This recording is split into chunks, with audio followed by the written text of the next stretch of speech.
Hey guys, my name is Divya. I'm a doctor and I've been in a management role with a healthcare company for a while.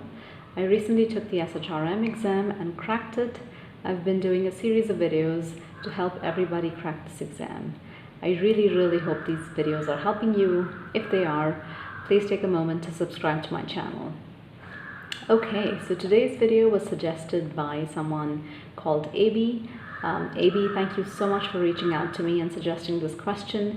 I definitely want to make a video about this because I hope that it would help everybody out.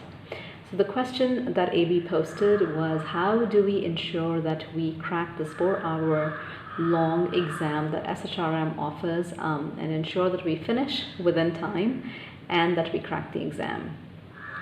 So here we go. There are a whole bunch of things to discuss with this particular question. So the first thing to know is that the SHRM exam, regardless of whether you're taking the exam at the SCP level or the CP level, is a 4-hour long exam. The 4-hour exam is divided into 2 sections each. The first section has 80 questions. It lasts for 2 hours. The second section has 80 questions and lasts for 2 hours. Before you begin the exam, there is a tutorial. This is important to know and it is worth spending the time on. The tutorial takes about 5 to 10 minutes and if you've been taking management exams or professional certifications for a while, then you'll definitely be very used to this. But ensure that regardless of whether you've been taking exams or not, ensure that you actually spend the 5 to 10 minutes on this tutorial. So this tutorial tells you how to use the computer of the testing center or how to use your own computer during a take-home exam, an exam that's being remotely proctored. The reason this is important is because your computer on a remote exam day is going to behave pretty differently than it does on regular days. Most of the functions that you are used to using won't be available because the computer and the screen would be locked down. So it's worth spending the time on this tutorial. Of course, if you're taking the exam at the testing center, then it's even a bigger worth taking this tutorial because it will really help you familiarize yourself with the software and the hardware, which is now new to you. So what does this tutorial really have? It has a few things. How do you choose an option as an answer? How do you strike out a particular answer? How do you flag a question if you want to come back to it? These are sort of important things on the SHRM exam, so ensure that you spend the 5 to 10 minutes on this tutorial and then take the exam. So how do you use the strikeout and flag function which are available on this tutorial? If you are unsure of a question, ensure that you use the strikeout function to eliminate the answers that you definitely know are not the right answer. So let's say a question has 4 options, which it always does on the SHRM exam, and you definitely know that C and D are not the answer. Strike them out. Take the time to strike them out, and now you know that only A and B could possibly be the answer. Pick the answer that you think sounds most reasonable and then flag the question. Let me just repeat this. Pick the answer that you think is the answer and then flag the question. Why did I repeat this and stress on this? I do not want you to not pick an answer and just flag a question. The simple reason being is that flagging a question very easily enables you to come back to it at the end of a section. But what if you didn't have the time? Now you've left a question unanswered. Since there's no negative marking on this exam, there's no point in leaving anything unanswered. We want to answer every single question. So ensure you answer, pick the best answer that you think would be the right answer, and then flag the question. Couple of things here. Let's not flag every single question, because if we do, there would be no time to come back to it. And then the second thing, let's not use the strikeout option on every single question, because every strikeout and every mouse click actually means that you're using up time. Only do it for questions where you really need it. Otherwise, just let it go. Pick the answer, move on. Okay, so we discussed the tutorial, and now let's discuss the next step as to how do you get ready for this lengthy exam. So the exam itself, as I said, is 4 hours long and it has 2 sections. The first section is 80 questions. Once you finish the first section, you cannot go back to those 80 questions. So it's really like taking 2 different exams of 2 hours each, except that once you finish the first section, time is still running. So we have to be aware of that. So the first 80 questions in the first 2 hours are done. You're done with that section.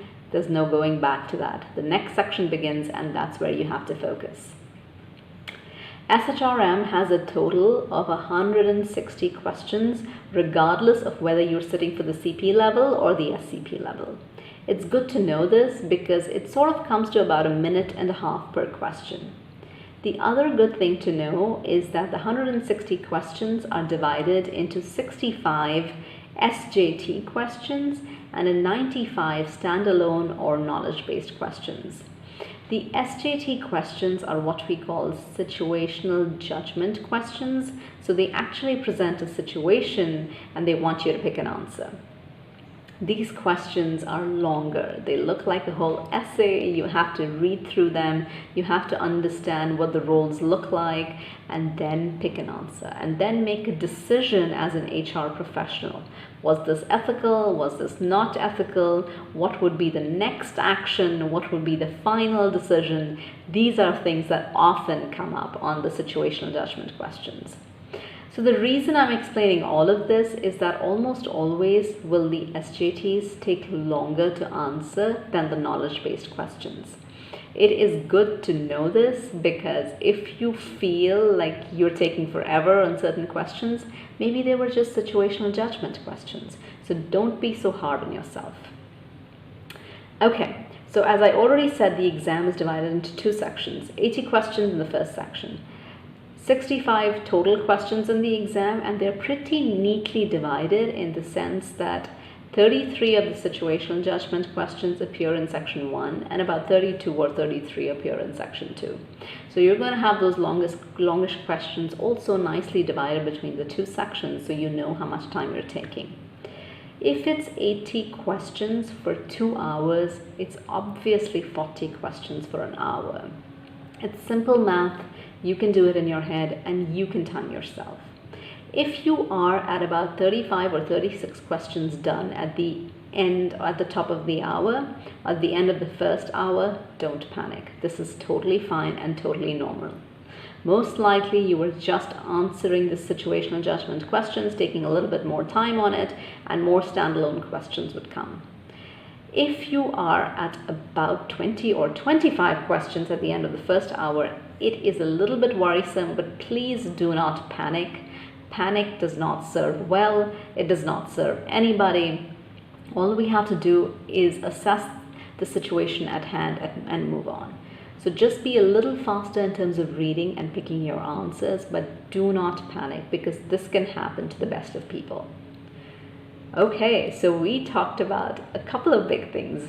We talked about the length of the exam, the number of questions, situational judgment versus standalone or knowledge-based questions. We talked about the tutorial. Now let's talk about a very important aspect. How do you actually prepare? So the foundation of answering questions or taking the exam definitely begins from the quizzes of the learning management system. Quizzes are not to be timed, but this is where the foundation of your knowledge is being built. So take them seriously and answer quizzes at both levels. Once you're done studying, there are 6 exams, 6 almost full-length exams, very similar to the actual exam that the learning management system offers. There are 2 initial assessments. One is at the CP level and one is at the SCP level. 2 post-tests of 2 hours each, 80 questions each, one at the CP level and one at the SCP level, and 2 practice exams, one at the CP level and one at the SCP level. The practice exams actually mimic the actual exam and even give you a score, so you have a very good idea of where you stand. The initial assessment, as per SHRM recommendation, is supposed to be taken before you start studying, and then you're supposed to read through all your notes. I've mentioned this on this channel before that that is not the recommendation that I followed. I wanted to ensure that I read my notes once and then attempt all the exams. So that's what I did. I read through my notes and then began with the initial assessment, and then the post-test, and then the practice exam.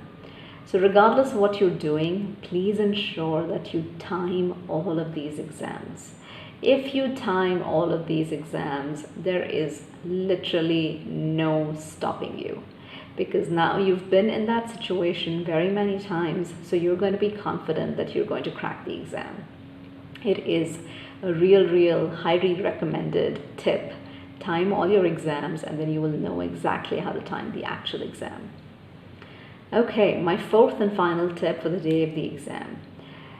As I said, the exam is divided into two different sections. You finish one section, it's 2 hours are up, take a break.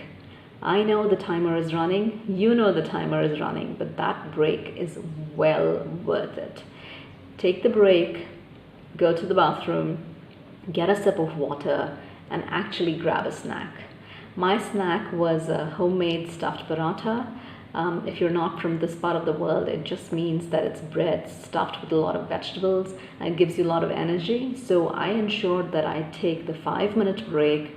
I actually went to the bathroom, grabbed some water and my snack, and then went back. All of this took about 5 minutes. Yes, I know the timer was running and I didn't answer questions in those 5 minutes, but it was well worth it.